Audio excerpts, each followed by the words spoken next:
I'd be remiss if I didn't remind you of the mission of the Florida Public Archaeology Network and let you know we are squarely right in the center of our mission today, and our goal is to help with education outreach, assist local governments, and assist the state's Division of Historical Resources.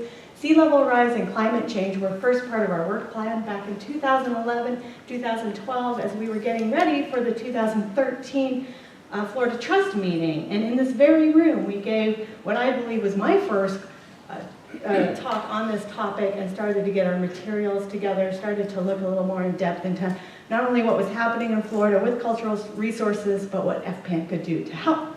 At the time, we were doing cemetery resource protection training, also called CRIT, and this was a very successful template, very highly transferable. We did many of them across the state with presentations in the morning, practicum session in the afternoon, but we really struggled with the afternoon portion for these. We did do 3 pilot workshops, and I saw many of you in the room who took part in those, including our speaker just before us, and we learned a lot. We had a good collection of presentations. We got our partners together and have been building the momentum for this. In the meantime, there's some other efforts going on. We started the NVARC group on Facebook. The information's on your table below. The stands on the table, you can join NVARC. Also the Archaeology Alert Network, and we started a Dropbox folder, and maybe you can be invited into it, that has our ongoing resources that are being compiled. So those were ongoing as we were doing the pilots, but really in April at the SAAs in Orlando, I went to a lot of the climate change and heritage sessions, and I was inspired and also mutually frustrated by the conversations that a lot of states were having. We can't do something like Scotland does with their app and the fantastic public monitoring they do. What are the obstacles we hit in this country? So I called Bill.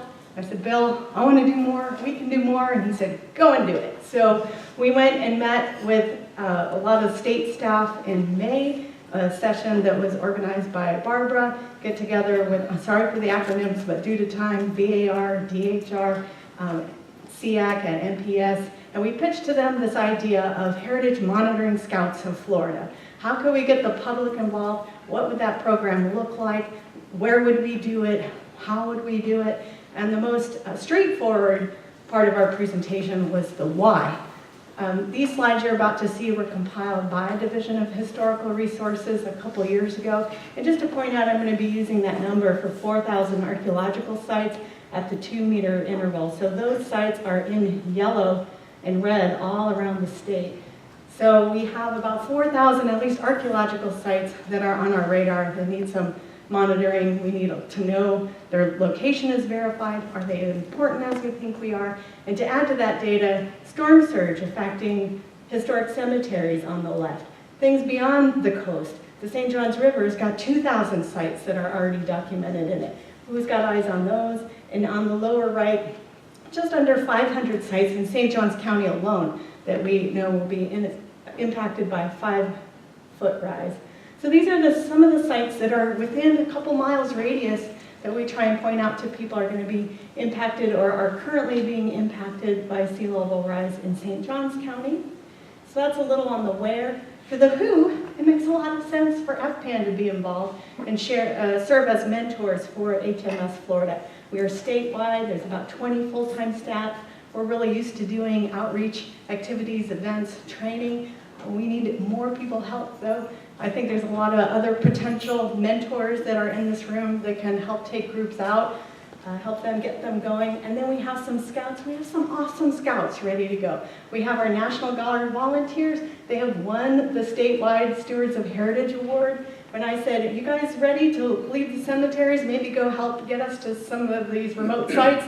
They texted me a picture of their kayaks ready to go. So they'll be here tomorrow. Partnerships, we'll hear in the keynote today the importance of partnerships. Who's not in this room? And this afternoon in your small group sessions, we've asked you to kind of think about who else is not here that we need to invite, who else we need to reach out to, and the significance of partnerships. Is Mike Stallings here? I've never forgotten that day out on the Ocklawaha, but that's another group I need to circle back and talk to.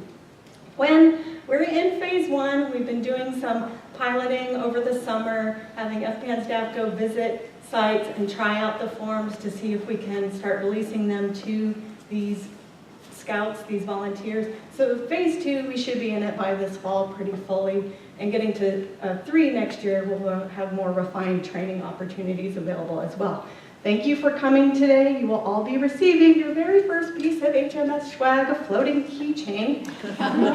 But we want to work people up the engagement pyramid and reward them for going out, helping us. How many times have you been to an FPAN event and we didn't ask you to do anything for your keychain or your bottle opener? Now, help us. Let's go out and visit a site together. We're having, our major obstacle right now is a database on the front end and back end, and we've got these mission sheets that we're starting to play with the forms. If you have any database expertise, go see Kevin. He'd really appreciate some more information as we're trying to refine that. Smartphone apps, when I asked, how much was this, Tom?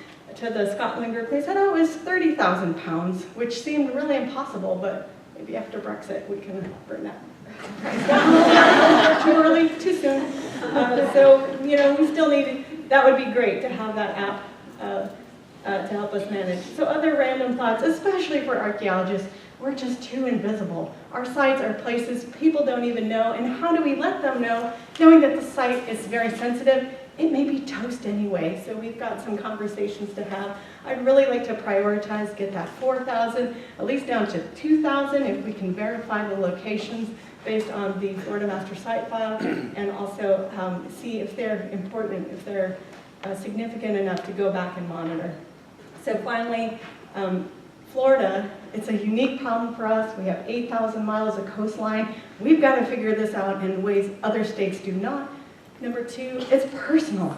That's my son in that picture. I'm so proud of him. He's part of the Florida Museum of Natural History's display on sea level rise. We have an obligation to tell the next generation, interpret this problem for them, and like Doomsday, Dr. Doomsday, get beyond ecophobia. Let them know there are proactive, positive things we can do today to get out, enjoy these sites. And of course, this went longer because I'm in charge and I fixed the timing on this last slide. But thank you very much. And of course, this question